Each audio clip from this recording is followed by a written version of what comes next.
네, 오늘은 누가복음 서론을 읽어드리도록 할게요. 지금 읽어드릴 내용은 그랜드 종합 주석, 누가복음 주석 그쪽 편에 있는 자료집입니다. 자료 쪽에 있는 누가복음 서론에 해당되는 내용이고요. 목차는 총 7개로 나눠서 제가 읽어드리도록 할게요. 더 많은 내용이 있는데 다 읽어드리기가 조금 이제 애매한 면이 있어가지고 성경을 읽을 때 요 정도 7가지의 목차 정도를 이해하고 있으면 누가복음을 읽을 때 더 잘 이해할 수 있겠다 싶어서 요 정도만 읽어드리도록 하겠습니다. 1. 제목. 헬라어 원전에서의 제목. 헬라어 원전에서의 제목은 카타루칸, 즉 누가의 의안으로 되어 있다. 이는 본서의 저자 누가의 이름을 본서의 표제로 사용하였음을 보여준다. 영어 성경에서는 본서가 사복음서 중에 하나이기 때문에 복음이라는 말을 덧붙여서 The Gospel According to Luke를 한글 개역 성경에서는 누가복음을 본서의 제목으로 사용했다. 네. 2. 저자와 기록 연대. 저자와 기록 연대. 초대교회의 대부분의 전승 기록들은 사복음서 중 제3복음서인 본서의 저자는 사랑을 받는 의원이었던 누가임을 한결같이 언급하고 있다. 골로새서 4장 14절에서 사랑을 받는 의원으로 그렇게 누가가 소개되고 있는데요. 초대교회의 대부분의 전승 기록들은 사복음서 중에 제3복음서인 본서의 저자는 사랑을 받는 의원이었던 누가임을 한결같이 언급하고 있다. 본서의 저자를 누가로 보는 이유는 다음과 같다. 첫째, 본서와 사도행전은 다 같이 한 사람의 저자가 데오빌로 각하에게 보내는 글이었다. 누가복음 1장 3절, 사도행전 1장 1절. 이는 두 책의 저자가 동일 인물임을 시사하는 것이다. 둘째, 사도행전에는 우리, 위라는 표현이 자주 등장하는데 이는 바울의 전도 여행에 사도행전의 저자도 함께 참여하였음을 보여준다. 사도행전에서 우리라는 표현이 자주 등장하는 이 부분은 사도행전 16장 10절에서 17절, 그리고 20장 15절에서 21절, 27장 1절에서 28장 16절까지 이런 내용들이 그렇게 확인되죠. 그런데 누가는 바울의 제2차 전도 여행 때 드로아에서 합류하여 그와 동행하였으며 사도행전 16장 10절에서 40절, 제3차 전도 여행 때도 바울을 따라 예루살렘으로 갔다. 사도행전 20장 5절에서 21절까지. 또 바울은 골로새서, 빌레몬서, 디모데 후서를 기록할 때 누가가 자기와 함께 있음을 언급하였다. 골로새서 4장 14절, 디모데후서 4장 11절, 빌레몬서 1장 24절. 이러한 경험 때문에 누가는 본서와 사도행전을 바울의 권위와 후광을 입어 기록할 수 있었을 것이고, 정황적으로도 누가가 누가복음과 사도행전을 기록했을 가능성이 가장 크다. 셋째, 본서와 사도행전에는 다같이 전문적인 의학 용어들이 풍부하게 나타나는데 이는 본서의 저자가 의사이며 그 의사는 바로 사도 바울과 선교 사역을 같이 하였던 의사인 누가를 가리킴이 분명하다. 이러한 세 가지 사실에 근거하여 초대교회의 전승 기록들도 그렇게 보았거니와 우리도 본서 저자가 누가임을 확신할 수 있다. 저자 누가는 성경의 저자 가운데 유일한 이방인이며 안디옥에 거주하던 헬라인 의사였다. 그리고 그는 아마도 디도의 형제였던 것 같다. 고린도 후서 8장 16절에서 18장 18절까지, 고린도 후서 8장 16절에서 18절까지 내용에서, 그리고 12장 18절 내용에서 이런 부분들을 확인할 수 있고요. 우리는 누가에 관한 상세한 정보는 가지고 있지 않지만 본서를 통하여 그의 인물됨을 어느 정도 파악할 수는 있다. 그는 끝까지 바울과 함께 동고동락하며 동역한 신실한 인물이었으며 자신이 가진 의원으로서의 재능으로 주의 사역에 봉사함으로써 많은 사람들에게 사랑을 받기도 하였다. 골로새서 4장 14절.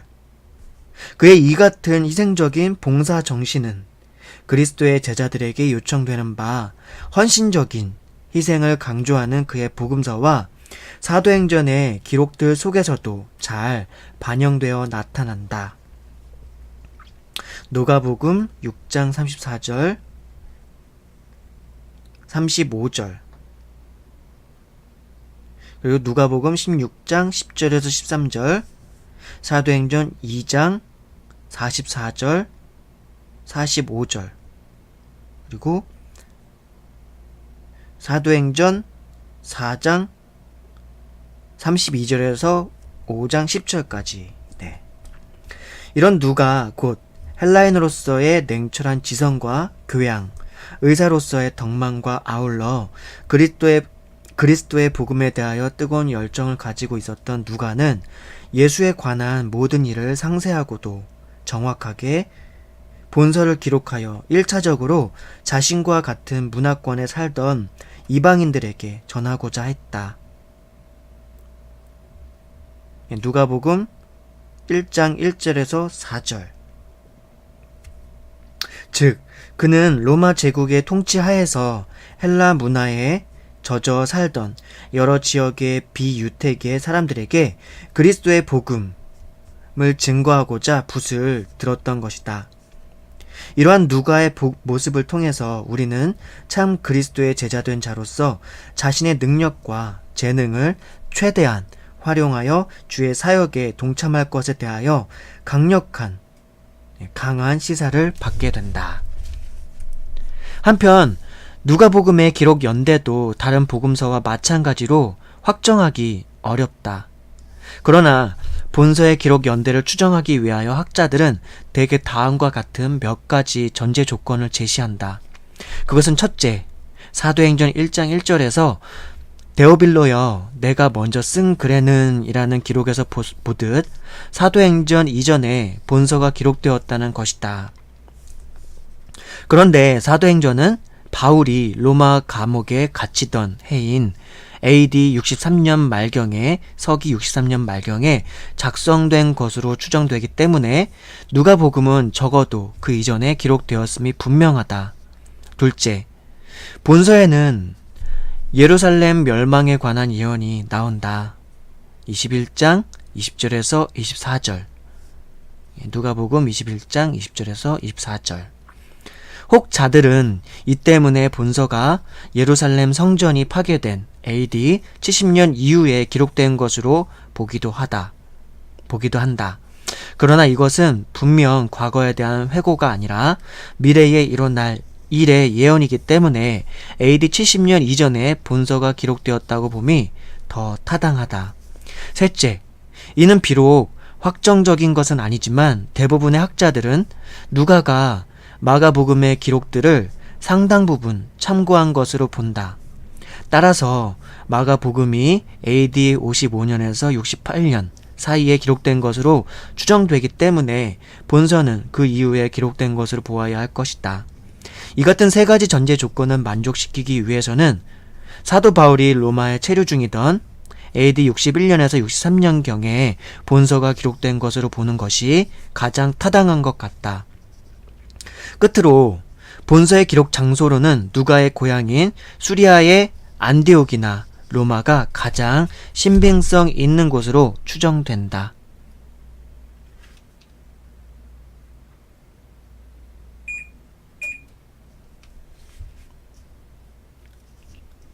3. 신학적 지필 동기와 배경.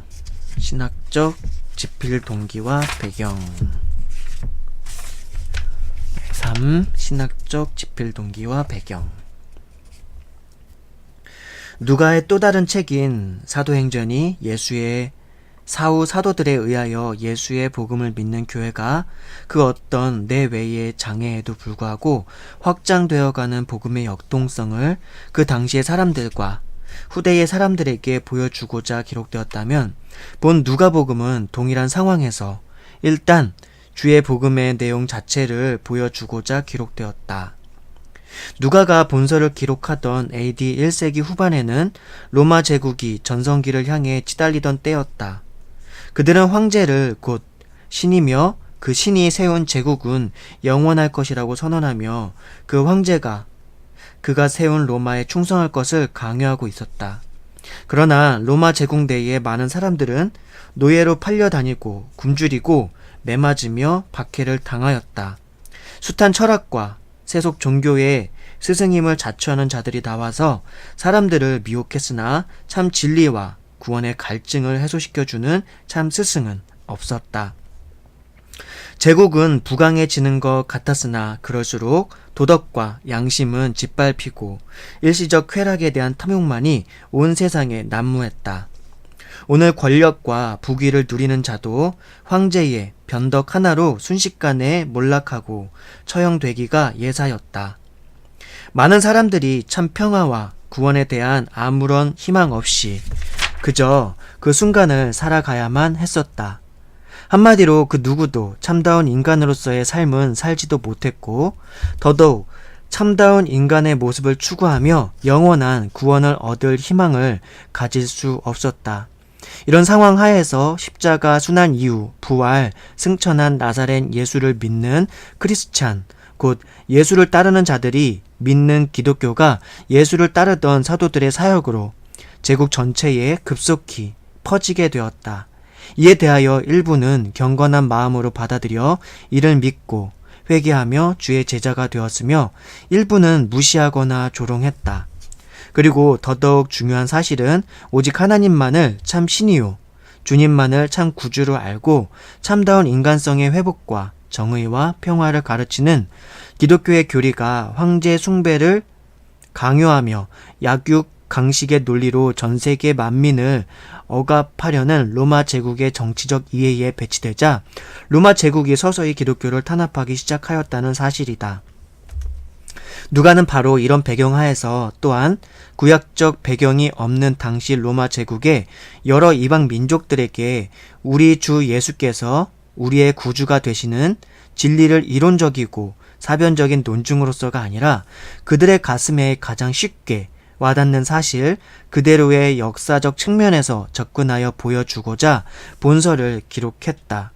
그리하여 누가는 자연히 그 역시 한 인간으로 오신 그리스도 예수 안에서 모든 인간은 인생의 모든 진리의 근본 원인인 죄의 문제를 해결받게 되며, 나아가 이 모순된 세상은 영원한 것이 아니라 예수께서 도래시킨 하늘나라가 완전히 임하는 그날 종말을 맞게 되며 성도는 새하늘과 새 땅에서 영복을 얻을 수 있음을 강조하게 되었다. 이 같은 누가의 지필 의도는 다음과 같은 몇 가지 측면에서 잘 반영되어 나타난다. 첫째, 누가는 원래 제2위 성자 하나님으로서 우리의 구원을 위해 절대적 주권과 능력을 가지신 주께서 어떻게 하여 우리와 같은 인간의 모습으로 오게 되었는가에 대한 자세한 보고, 그리고 우리와 같은 인자가 되셔서 우리를 구원하시기 위한 예수 그리스도의 생애와 사역, 그리고 그의 죽음과 부활에 관한 구체적인 세부 사실들을 다른 복음서보다 훨씬 풍부하게 제시하고 있다. 그리하여 그리스도의 복음의 내용과 그 진실성에 대하여 구약의 배경이 없는 이방인 독자들도 더욱 쉽고 명확히 기독교의 진리에 대한 확신을 가질 수 있게 하였다. 또한 누가는 다른 복음서 기자들에 비해 각계각층의 사람들 모두의 구원과 인간 사회의 재반 문제들에 대한 예수의 세심한 관심과 가르침에 대해서도 보다 큰 관심을 보여주고 있다. 특히 굶주림과 질병 등 육체적으로 고통받는 사람들, 그리고 노예나 세리, 이방인과 여자들 등의 종교적, 사회적으로 소외받는 사람들을 대상으로 하는 예수의 가르침들을 자세히 소개함으로써 1차적으로는 그러한 부류에 속하는 자들로 하여금 그들이야말로 예수를 믿음으로 그 안에서 참 인간으로서의 모습을 회복하고 천국 구원을 누릴 수 있음을 깨닫게 한다. 그리고 2차적으로는 부와 권력을 소유한 사회적으로 상류 계급에 속한 자들로 하여금 그리스도의 제자된 자로서 소외된 분류에 속한 자들을 위한 헌신적인 봉사의 삶을 살도록 교훈한다. 이와 같이 육체적으로 고통받는 자들, 또 사회적으로 소외받는 자들에 대한 누가의 관심은 선한 사마리아인의 비유, 누가복음 10장 10절에서 37절, 눈물과 향유로 예수님의 발을 적신 죄 많은 여인에 대한 기사, 누가복음 7장 36절에서 50절, 부자와 거지 나사로의 이야기, 누가복음 16장 19절에서 31절, 삭개오의 이야기, 누가복음 19장 1절에서 10절 등에서 잘 나타난다. 한편 예수 그리스도의 생애와 사역 및 그의 복음에 관한 상세한 보도와 사회 각계 각층의 사람들에 대한 누가의 특별한 관심은 기독교 복음을 로마 제국 전체에 전파하고자 하는 그의 선교적 관심과도 밀접한 연관이 있다.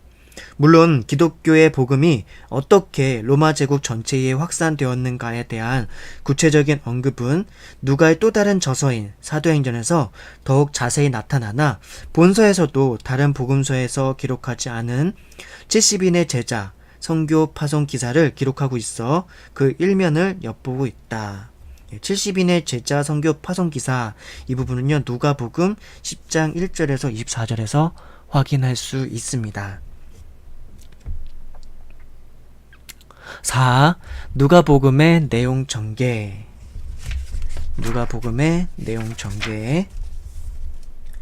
위에서 언급한 바와 같은 배경과 동기에 따라 기록된 누가복음은 사복음서 중 가장 포괄적으로 예수의 행적 자체를 다루고 있으며 예수 복음의 역사성을 강조하고자 대체로 연대기적으로 기록하였다.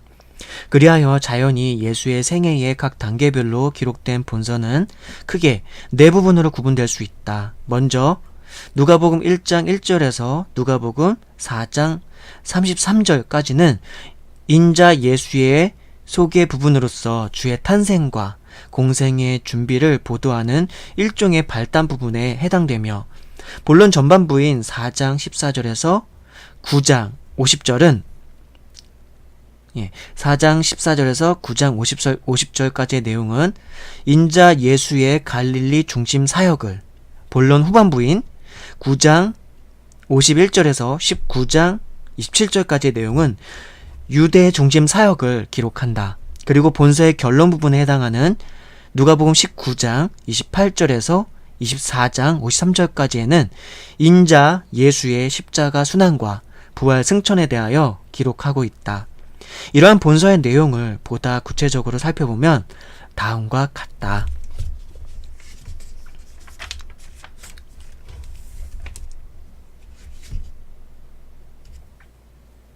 네, 첫 번째 단락 그리고 총 네 번째 단락까지 있는데요. 첫 번째 단락 인자 예수의 등장, 누가복음 1장 1절에서 4장 13절까지 내용. 두 번째 단락이 인자 예수의 갈릴리 중심 사역, 누가복음 4장 14절에서 9장 50절까지의 내용이고요. 세 번째 단락이 인자 예수의 유대 중심 사역, 그래서 누가복음 9장 51절에서 19장 27절까지. 네 번째 단락이 인자 예수의 십자가 순환과 부활 승천, 누가복음 19장 28절에서 24장 53절까지의 내용. 그래서 첫 번째 단락부터 한번 보도록 하겠습니다. 누가복음 인자 예수의 등장, 누가복음 1장 1절에서 4장 14절과 13절까지의 내용. 예수께서 인자로서 다른 모든 택한 죄인들을 위하여 희생하사 결국 구원하시는 측면을 강조하는 누가는 예수가 우리와 동일한 인자, 예, 인자란 말하면 이제 약간 사람의 아들, 예, 곧 사람의 아들이신 동시에 죄로부터 완전한 유일한 인자로서 죄 많은 우리 모든 다른 인간을 위하여 구속 희생하실 자격이 있으신 분임을 강조하기 위하여 본래 제2위 성자이셨던 예수의 성육신 탄생과 유년 시절의 기사에 대해 다른 복음서에 비해 매우 상세하게 다룬다. 즉 인자 예수는 당신의 구속사역에 힘입어 회개하는 죄인들이 구원받아 창조 당시의 원래 모습으로 회복되어 완전한 인간이 되도록 하기 위한 희생 제물이 되시기 위해 하나님의 섭리에 순종하여 원래 성자이셨으나 사람의 몸을 입고 세상에 오신 그의 동정녀 탄생 기사를 통해 잘 강조하고 있다. 그리고 그가 우리와 동일한 인간이긴 하시되 죄가 없으신 완전한 인간이라는 사실은 남달리 지혜롭게 그리고 사람과 하나님 앞에서 사랑스럽게 자랐다는 유년 시절의 기사와 그의 족보를 통해서도 강조된다. 그 후 인자 예수의 공생의 준비 과정으로서 그의 선구자 세례 요한의 사역과 그에게 세례 받으심 그리고 마귀에게 시험 받으신 사실이 기록된다.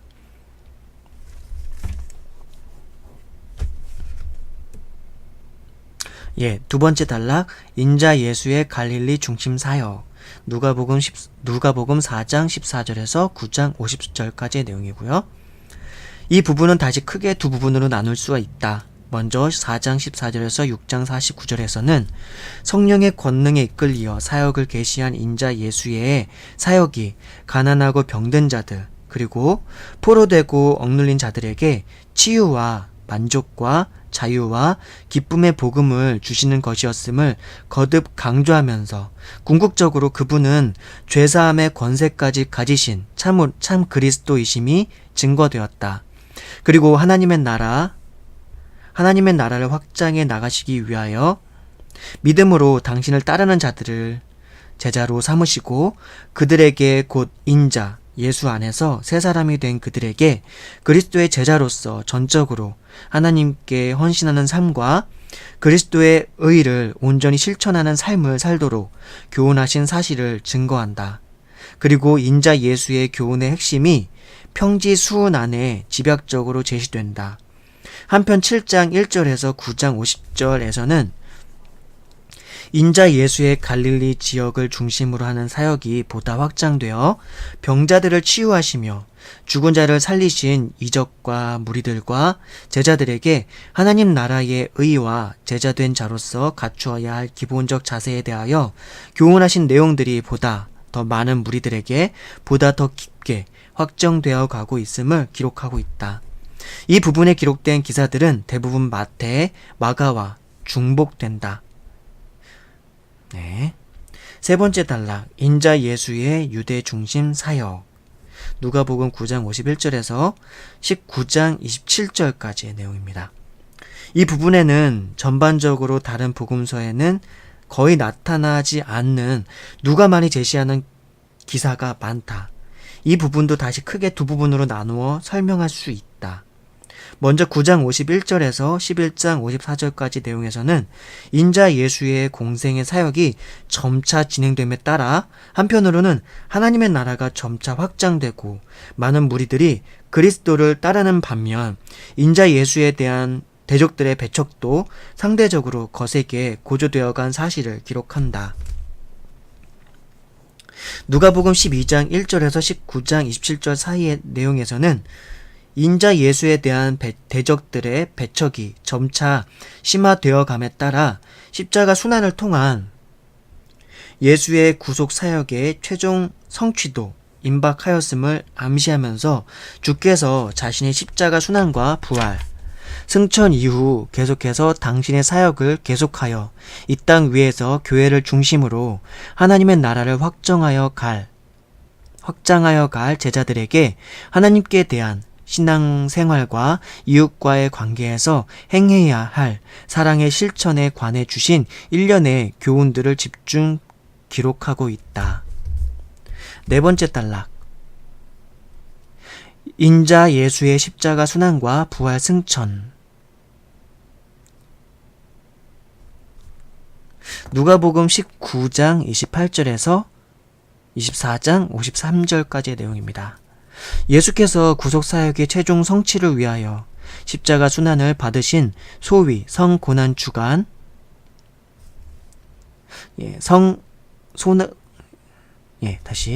예수께서 구속사역의 최종 성취를 위하여 십자가 순환을 받으신 소위 성고난 주간에 일어난 일련의 사건, 19장 28절에서 23장 56절, 일련의 사건들과 십자가에서 죽으시고 3일 만에 부활하신 이후의 행적 및 그의 승천, 24장 1절에서 53절에 관해 기록하고 있는 부분이다.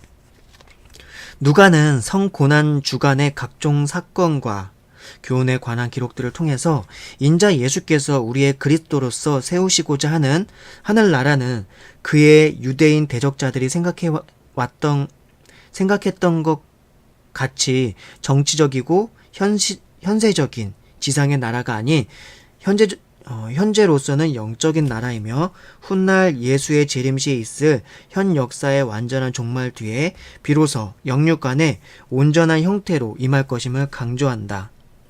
즉 인간의 타락의 결과 현 우주도 심각히 오염되었는 바 죄로부터 순결한 유일한 인자로 세상에 오사 구속 희생을 하시어 우리를 창조 당시의 인간의 지위를 회복시키신 주님은 우리가 거할 처소도 죄로 오염된 이 땅이 아니라 전혀 새로운 새하늘과 새 땅이 준비하실 것을 강조한다.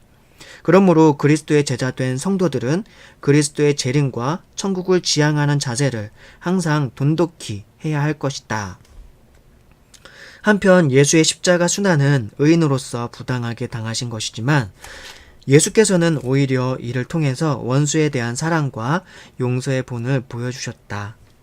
그리고 부활하신 후 제자들에게 나타나사 이미 주의 순환과 부활에 대한 예언이 성취되었듯이 천국에 관한 그의 예언도 반드시 성취될 것이라는 확신을 주시며 그의 가르침을 실천하며 땅끝까지 이르러 복음 전파의 사명을 감당할 수 있도록 새로운 용기를 심어주셨다.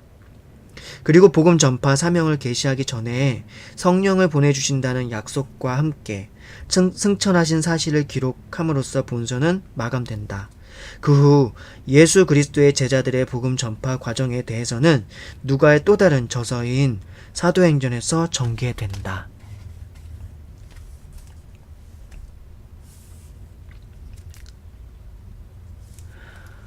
이상의 내용이 누가복음의 내용 전개에 대한 내용이었습니다. 5. 누가복음의 주제들. 이제 누가복음의 주제들에 대해서 한번 살펴보도록 하겠습니다. 5. 누가복음의 주제들. 누가는 한마디로 주께서 우리 구주가 되시는 진리의 여러 측면 중에서 주께서 본래 제2위 성자 하나님이셨으나 순결하고 완전한 인자로서 세상에 오사 죄로 오염되어 불완전하며 멸망당할 우리를 위하여 정확히는 우리의 죄값을 대신하여 주구사 우리의 죄를 제거하심으로 다시금 우리를 창조 당시의 순결한 인간의 지위로 회복시킴으로 결국 우리에게 구원을 주시는 측면을 강조하고 있다. 그리하여 먼저는 현재 원죄와 자범죄에 휩싸여 스스로 고통받으며 또한 우리의 죄로 오염된 현 세상에서 어차피 질고를 당하며 살아야 하는 우리 모두가 그리스도의 구속의 은혜로 온전한 모습으로 회복되며 하나님의 은혜로 새로 주어지는 천국의 새하늘과 새 땅에서 영생을 얻을 수 있다는 역동적 희망을 보여준다. 나아가 그 역시 한 인간의 모습으로 우리와 똑같은 성정과 연약함을 가지시고 한평생을 살아가신 주님의 삶의 모범을 통하여 우리 인간이 하나님과 이웃을 향하여 어떠한 관계를 가지며 어떤 삶을 살아야 할지를 제시해 준다.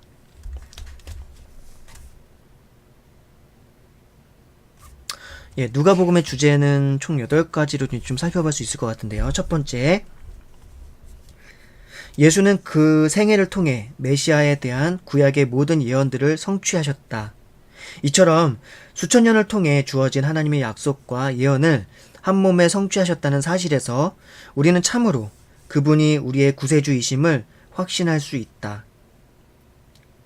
두 번째, 예수는 단지 유대인만을 위한 메시아가 아니다. 온 인류의 구세주이시다. 또한 어떤 특정 부류 또는 일부 계층의 구주가 아니라 모든 사람의 구주이시다.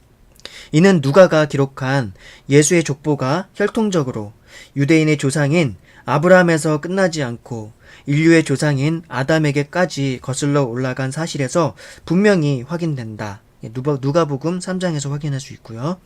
또한 누가가 다른 복음서에 비해 사마리아인, 이방인, 유대인, 세리와 죄인들, 신분이 높은 자들 등 각계각층의 사람들이 구원받은 사실을 기록하고 있는 점에서도 뚜렷이 나타난다. 이 사마리아인에 관한 구절은 누가복음 9장 51절에서 56절까지 내용에서 확인할 수 있고요. 이방인에 관한 내용은 누가복음 2장 32절 그리고 3장 이방인 그쪽은 2장 32절 그리고 3장 6절 38절 여기에서 확인되고요. 유대인에 관한 부분은 누가복음 1장 33절에서 확인 가능하고 세리와 죄인들에 관한 내용은 누가복음 3장 12절 5장 27절에서 32절까지 5장 27절에서 32절까지 그리고 19장 2절에서 10절까지 내용에서 확인할 수 있고요. 신분이 높은 자들에 대한 내용도 7장 36절 그리고 14장 1절에서 확인할 수 있습니다. 세 번째 주제는 본래 하나님의 아들이셨던 예수는 완전한 인간의 몸을 입고 이 세상에 오셔서 친히 인간의 고통과 아픔을 감수하시고 인간을 위한 대속물로 돌아가셨다. 이처럼 예수는 참 하나님으로서 참 사람이 되셨기에 하나님을 향하여서는 인류의 죄악을 대신 담당할 자격을 가지실 수 있었으며 인간을 향하여서는 완전한 구원을 보장하실 수 있었다. 따라서 모든 인간은 그분을 통해서만 잃어버렸던 창조 당시의 모습을 온전히 회복할 수 있다. 그리하여 결국 구원을 얻을 수 있다. 네 번째, 예수는 잃어버린 자를 찾아 구원하러 오신 분으로서 병든 자나 약하고 소외된 자 또는 죄인들의 친구가 되셨으며 구원자가 되셨다.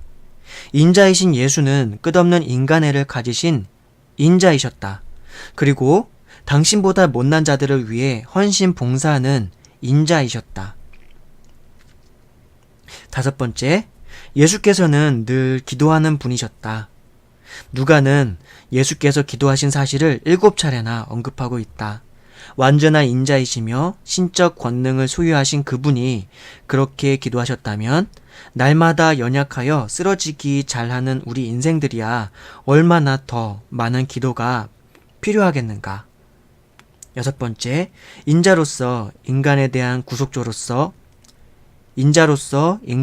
구속주로서 관심과 애정을 가지신 주님은 인간의 사회 문제에도 큰 관심을 기울이셨다. 이는 주께서 인간과 하나님과의 관계만 강조하시지 않고 이웃과의 바른 관계, 사회 내에서 자신의 제자로서의 역할과 자세를 강조한 구절에서 나타난다. 누가복음 7장 36절에서 50장 10절. 누가복음 7장 36절에서 50절까지 그리고 10장 10절에서 10장 10절에서 27절까지 그리고 19장 1절에서 10절까지 내용에서 이런 부분들을 확인할 수 있고요. 나아가 간접적으로는 주께서 그 당시 사회에서는 사회적으로 멸시받던 여러 정신병자들, 여인들, 문둥병자들, 세리들에 대한 각별한 애정을 가지셨음을 강조하는 누가의 저작 의도에서도 이를 알 수 있다. 일곱 번째, 예수의 탄생과 죽음, 그리고 부활과 승천에 이르기까지 이 모든 일들은 구체적으로 언급된 일자의 기록이나 그곳에 있었던 인물들의 증언을 통해 알 수 있듯이 확실한 역사적 사실이다. 이런 사실은 그의 교훈의 진실성을 확증하는 것인과 동시에 그가 약속한 천국과 영생도 역사적으로 실현될 것에 대한 성도의 소망을 더욱 확고하게 한다. 여덟 번째, 예수는 승천하시기 직전 제자들에게 그의 부활과 복음의 소식들을 예루살렘으로부터 시작하여 모든 족속에게 전파하도록 명하셨다. 따라서 이 명령은 오늘날 성도들에게 있어서도 힘써 지켜야 할 지상 명령이다.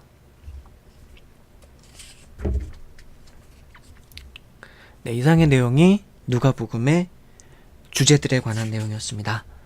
네, 이제 여섯 번째 누가복음의 그리스도에 관한 내용을 이제 한번 살펴볼게요. 누가복음의 그리스도 여섯 번째 6. 누가복음의 그리스도. 누가는 그리스도를 무엇보다도 죄로부터 순결하여 완전한 유일한 인자로 소개하고 있다. 즉 누가는 그리스도가 본래 제2위 하나님 곧 성자이셨음에도 죄로 오염된 인간의 죄값을 대신 치루어 구속을 이루시기 위하여 자신을 낮추어 인간으로 성육신하여 오사 구속사역을 성취한 분으로서 강조하고 있다. 실로 주님은 인간으로서 이 땅에 오사 십자가 순환을 겪으시고 부활 승천하셨다.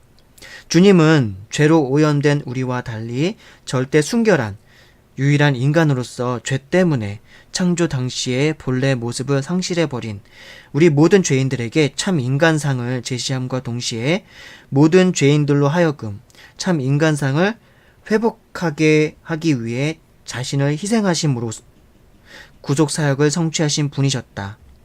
그리스도는 참 인간이셨기에 죄인들의 죄를 담당할 수 있는 자격이 있었으며 또 그분은 본래 제2위 성자 하나님이셨기에 인간의 죄를 완전 용서하실 수 있는 권세와 죄인들을 창조 당시의 원래 모습으로 회복시키실 수 있는 능력을 소유하셨던 것이다.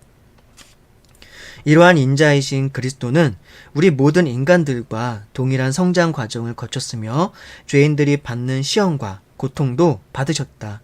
또한 우리 인간의 약함과 질고를 심지어는 죄의 결과인 사망까지 모두 다 체험하셨다.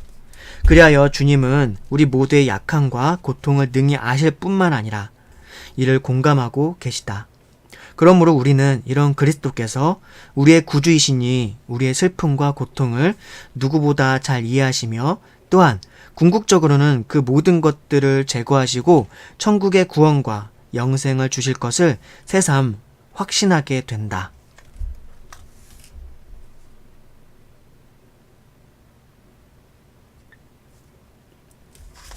네, 이상의 내용이 누가복음에 나타난 그리스도, 누가복음의 그리스도를 관한 내용이었습니다. 누가복음의 그리스도에 관한 내용이었습니다. 자, 그리고 이제 마지막으로 7. 누가복음의 특징.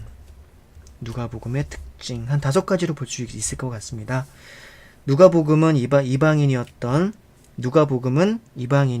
누가가 자신과 동일한 이방인들에게 예수 그리스도가 죄로부터 순결하신 유일한 인간으로서 온 인류의 구세주이시며 역사적으로 실제하였던 완전한 인간이셨음을 소개하기 위하여 기록된 복음서이다. 이에 다른 복음서들과 달리 누가복음은 다음과 같은 특징을 가진다. 첫 번째, 예수가 우리와 동일한 성정을 가지신 인자이심을 강조하기 위해 예수의 족보, 성장 과정, 인간적 감정 상태 등을 충실히 기록했다. 두 번째, 예수가 역사적으로 실제였던 인물임을 강조하기 위해 그의 생애를 역사성에 근거하여 비교적 연대기별로 기록했다. 세 번째, 이방인, 여자, 가난한 자 등 소외된 자들에 대한 예수의 관심과 인간의 삶 전반에 관한 예수의 깊은 이해가 특별히 강조되어 있다. 네 번째, 의사였을 뿐만 아니라 학식이 풍부한 누가에 의해 기록된 본서에는 의학적 수어가 자주 등장하며 매우 교양 높은 수려한 헬라어가 사용되었다. 다섯 번째, 사도행전과 한 권의 책은 아니었으나 두 책의 저자가 동일인이며 누가복음이 예수 복음의 실체인 예수의 생애 자체를, 그리고 사도행전이 예수의 승천 이후 예수 복음의 전파 과정을 보여준다는 점에서 두 책은 연속성을 가진 일종의 전집이라 할 수 있다. 네, 이상 누가복음 서론에 대한 내용을 7개의 목차로서 읽어드렸습니다. 누가복음 성경을 읽은 후나 읽기 전에 한 번 정도 들어보거나 그래도 종합주석이 있으시면 한번 읽어보셔도 괜찮을 것 같고요. 그렇습니다. 그렇게 활용하시면 될 것 같고요. 저는 이만 일단 녹음 마치도록 할게요. 다음 시간에 또 뵙도록 할게요.